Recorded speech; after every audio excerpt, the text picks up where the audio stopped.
The topics and opinions expressed in the following show are solely those of the hosts and their guests and not those of W4CY Radio, its employees, or affiliates. We make no recommendations or endorsements for radio show programs, services, or products mentioned on air or on our web. No liability, explicit or implied, shall be extended to W4CY Radio or its employees or affiliates. Any questions or comments should be directed to those show hosts. Thank you for choosing W4CY Radio. Welcome to the Ask the Expert show on W4CY Radio and Talk4 TV, where we bring you educational information from top local experts in the fields of legal, health, financial, and home improvement. Now sit back and listen to experts in family law, association law, hearing loss, business brokers, home care, along with many other topics. Now here are your hosts, Steve-O and Sophia. Hey, good morning, Florida. Welcome to another Ask the Expert show where we bring you the top experts in the field of legal, health, financial, and home improvement. We have got a jam-packed next 50 minutes. Our first show is probably top of everybody's mind nowadays with the elections coming up. We have one of the finest money management companies that this show probably goes by faster than any of the other 50 shows we do. Again, we're so lucky to have Provise Management Group. Good morning, Ray. Good morning, Steve. And as always, it's a pleasure to be with you. Yeah, we love having you on the show. You give out such great information. And what's so important is it's information that people can trust.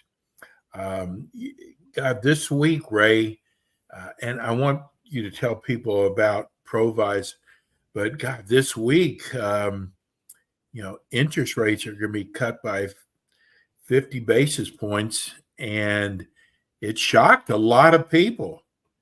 And I can't wait to hear your views on it. But first, tell us about Provise Management Group. Sure, Steve. Provise is a financial planning and investment management firm with offices in Clearwater and Tampa. Although we're serving about 1,200 clients scattered over 34 states. So we're not, while the vast majority of our business is here locally in the Tampa Bay area, we're really a national firm. We specialize in financial planning first and foremost. And we see investment management as a secondary activity. We believe everybody ought to have a written financial plan, and that's kind of our differentiator. We are not just asset gatherers. We are truly financial planners in the purest sense of the word. And we always offer a 1-hour free consultation to our prospective clients, either in Clearwater, Tampa, or by Zoom. So no matter where folks are listening to the show, they can always reach out to us at 727-441-9022. That's 727-441-9022. And take advantage of our complimentary 1-hour consultation. Ray, I got to tell people out there, we do a show in Tampa. We have another show we do in Orlando, and then we have our big South Florida show. And this show has become so important in the Ask the Experts family that we made a decision to make this show go aired out through all of Florida now. So it's not just a Tampa show, it's a Florida show. And it was worth it to us that we could add more viewers and listeners. Ray, were you surprised what the feds did, lowering it by 0.5%? Well, Steve, what's going to surprise me more than anything else is when the leading question on Ask the Experts is not about the Fed. It just seems that every time we're together, there's something that we have to talk about. We said from the beginning there was a big, as the debate was raging, would it be a 25% cut or a 50% or 50 basis point cut?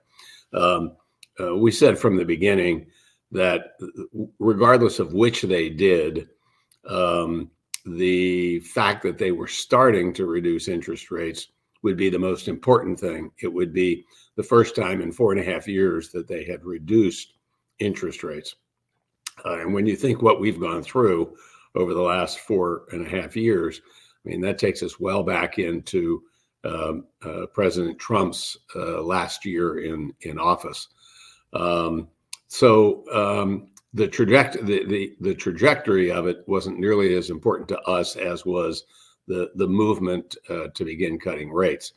There was a lot of concern that if they did cut 50 basis points, that the markets would react negatively by people saying, well, what is it that the Fed knows that we don't know? But I think the larger consensus was that the Fed probably should have reduced rates at its July meeting by 25 basis points. Several bankers around the world had already begun reducing rates, and the Fed was a little behind the curve.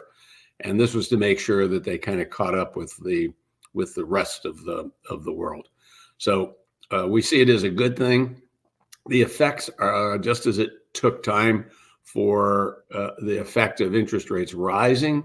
It will take some period of time before we see the effects of interest rates coming down. But when it does, we'll see mortgage rates below 6% for the first time in a couple of years.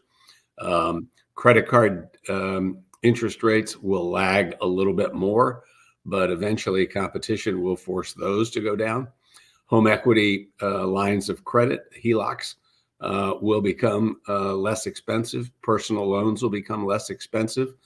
And that's all at the individual level. And at the business level, these lower interest rates, as they continue, will try to look at refinancing some of the debt that they may have done at the higher interest rates, which should lead to more profitability in the long run. So there's every reason to be cheery about this cut.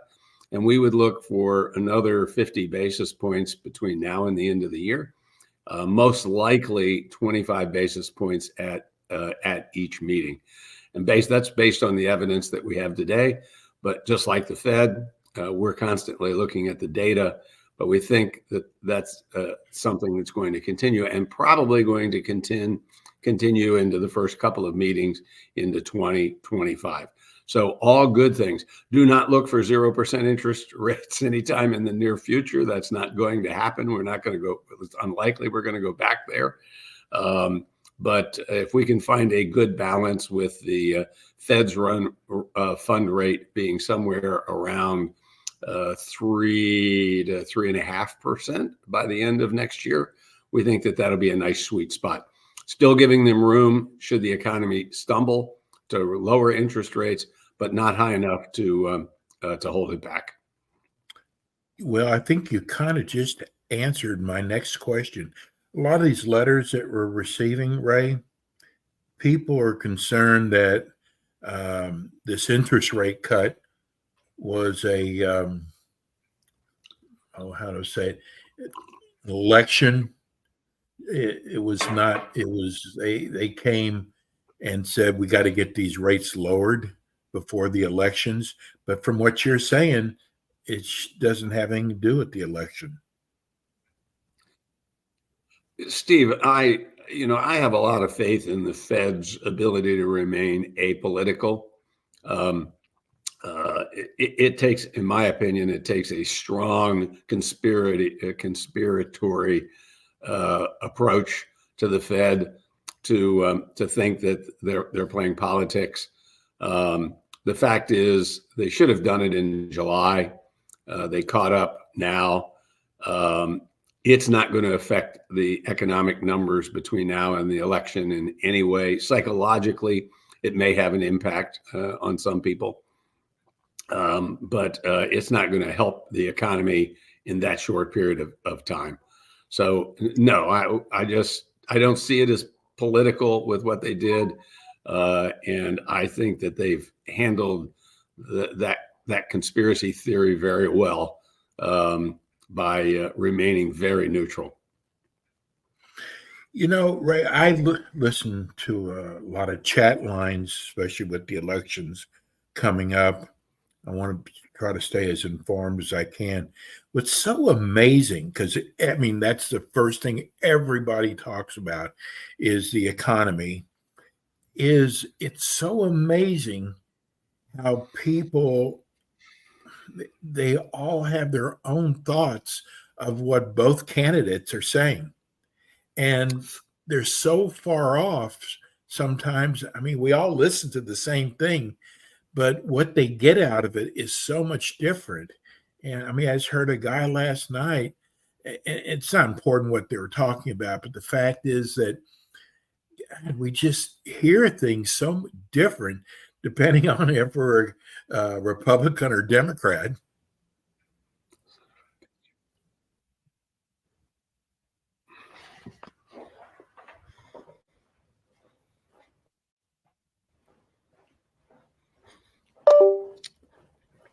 Did you get that, Ray? I'm here, Steve. Okay. Did you get my last? I did not. I did. I got most of it.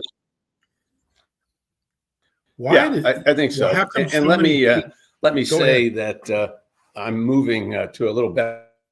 I don't know why we're having a problem with it. Let me say this, Steve. First of all, it's our thought process. There was a report that came out over the weekend that said 40% of the people believe that Harris has the best economic policy, and 40% believe that Trump has the best policy. And in talking with some friends over the weekend, and they were saying, "Gosh, you know, Trump always has done better on the economy than Harris." And I said, you know, here's what I believe is going on. Each base is so attached to their respective candidate that they find themselves saying that their candidate is the one that's doing well. So you got Harris's base, 40%. You got Trump's base, 40%, each supporting their own candidate. And It's going to be that 20% in between that's going to make the difference. So that report didn't shock me at all. And I heard that about Paris. Yeah. So the fact is, and we've done exhaustive studies on this, and actually have written a paper on it. It doesn't make any difference who's in the White House in terms of the economy, the markets. It's going to surprise a lot of listeners because traditionally we think that Republicans are better for business than are the Democrats. But the fact is that the Democrats in the White House have done better. The economy has done better, and the markets have done better than with Republicans. Now, the more interesting part is the best years, both Republican and Democrats, that we've ever had. If the Democrats in the White House and Congress is controlled by the Republicans, or a Republican is in the White House and the Congress controlled by Democrats, those are the best years. And why are they the best years? Because they have to compromise, and it's not a four-letter word, but it is in Washington D.C. So we are, again, you can look when Trump got elected in 2016. Everybody thought that oil was going to do really well, and it didn't. The oil industry did not. When President Biden got elected a little less than 4 years ago, everybody was convinced that the oil industry would go down the tubes because of his green energy. The oil industry has been one of the big winners outside of technology during Biden's 3.5 years in office. So the market forces are so great that I don't want to say that the politicians don't have an effect, because everything has an effect, but it's not nearly as great as most people think. I will say this, Steve. both of the candidates, are saying how they're going to reform taxes. Yes. Trump started out with, well, we're not going to tax tips. And Harris Yes. jumped on that.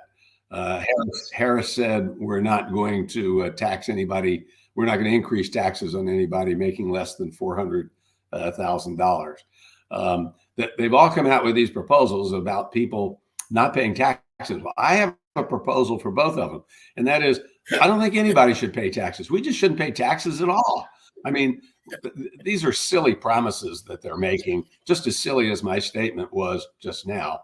It is going to be very difficult for either of these candidates to get the vast majority of their proposals in place once elected, regardless, even if they control both houses and the White House, which we hope does not happen, because we believe a split government is a better government. Yeah. What did Trump come out this weekend about credit card interest rates, capping them off at 10%? I don't see how he can do that. There's no way that's going to happen. It's called the free marketplace, and it's served us well for a long period of time. I mean, these are just empty comments, and it's a shame that they're doing this. I guess, Steve, put in perspective, maybe empty promises are better than throwing mud at each other.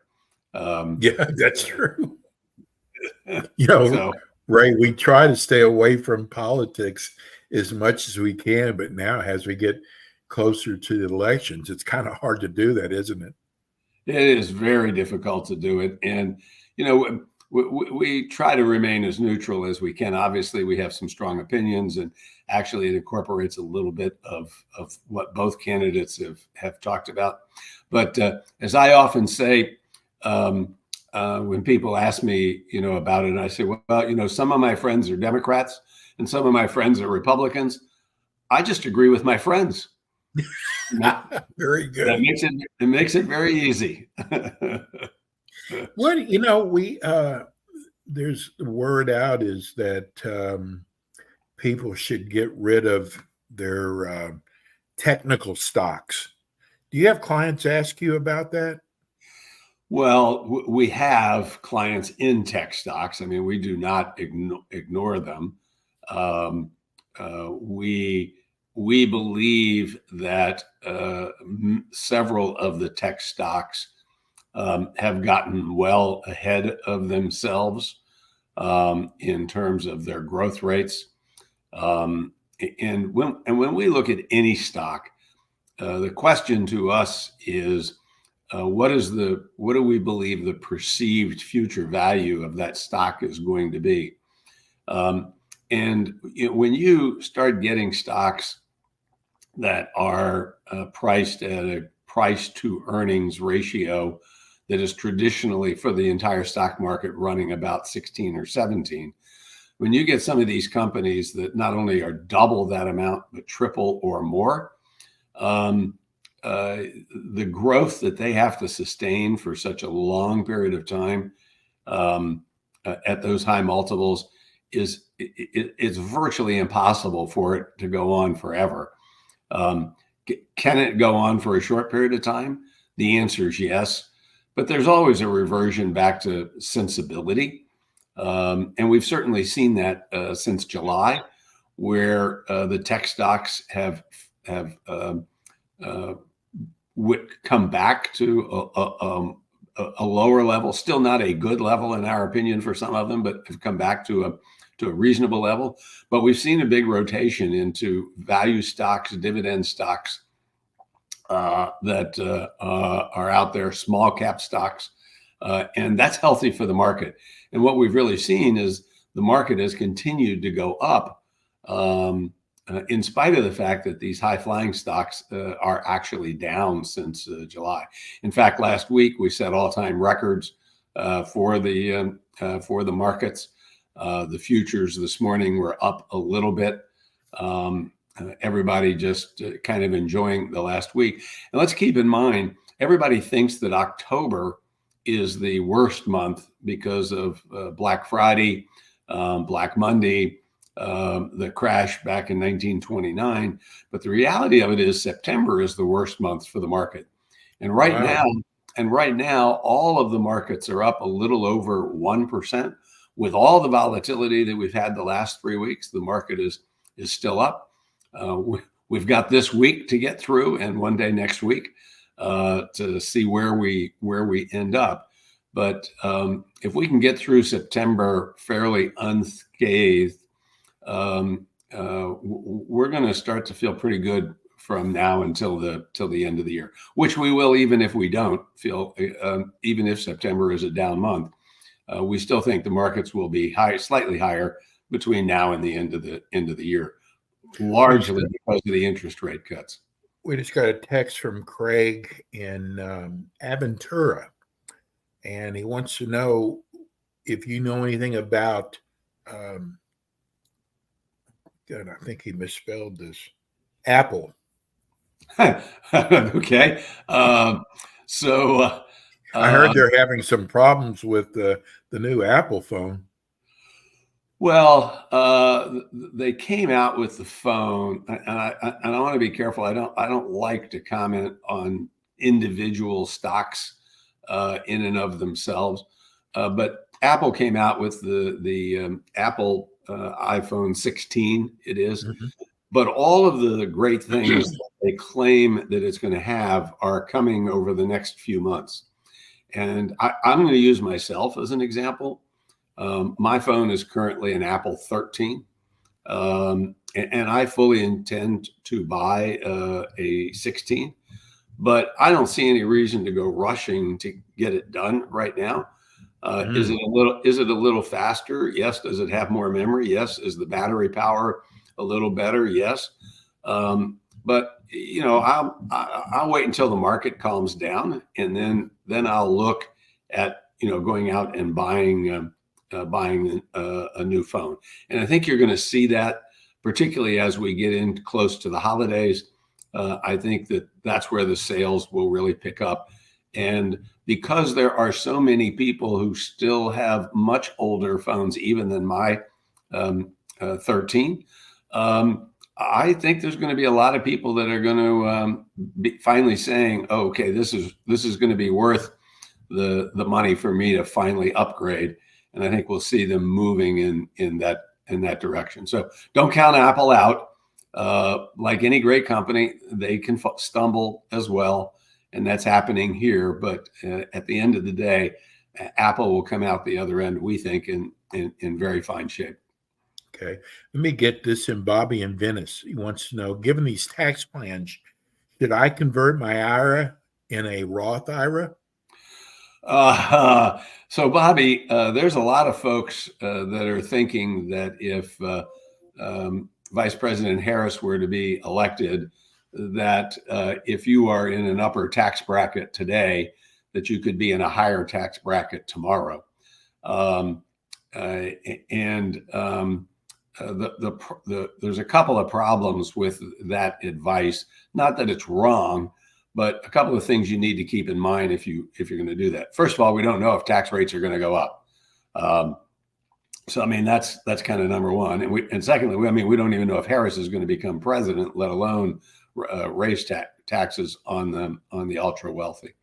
But when you convert from your regular IRA to a Roth IRA, you're going to have to pay taxes on the money as you withdraw it. So let's assume that you withdraw $10,000, and let's assume that you're in the 35% tax bracket. You're only going to have $65 left to reinvest into the Roth IRA. Now, if you run the math, if you left the money where it is in the IRA and you only put $65 into the tax-free account, you're going to come out dead even at the end of the day. So in order to make it worthwhile, you have to take the tax money that you paid out of other assets and move that into your IRA at the same time, so that you move the whole $10,000 into the Roth IRA. So I strongly urge you to talk with your tax advisor, visit with your financial advisor, or give us a call at 727-441-9022.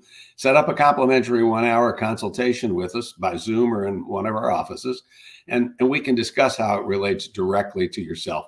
Hard to give advice in a format like this that's personalized, too many variables, but happy to help you. Again, that number is 727-441-9022.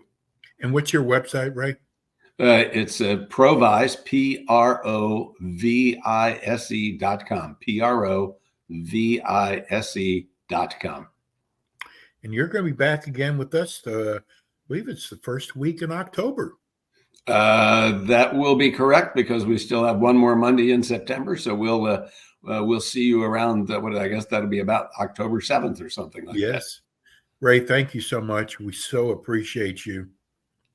Thank you, Steve. Always good to be with you. And you have a great couple of weeks in the meantime. You too. Thank you. That's Ray Ferrara with Provise Money Management. We're going to go to break. We'll be right back. Thanks for tuning in today to the Ask the Expert show on W4CY Radio and Talk4 TV. Tune in next week and every week to hear more from our experts on personal injury, insurance, air condition repairs, estate planning, Medicare, and many other topics in the areas of legal, health, financial, and home improvement. See you next week.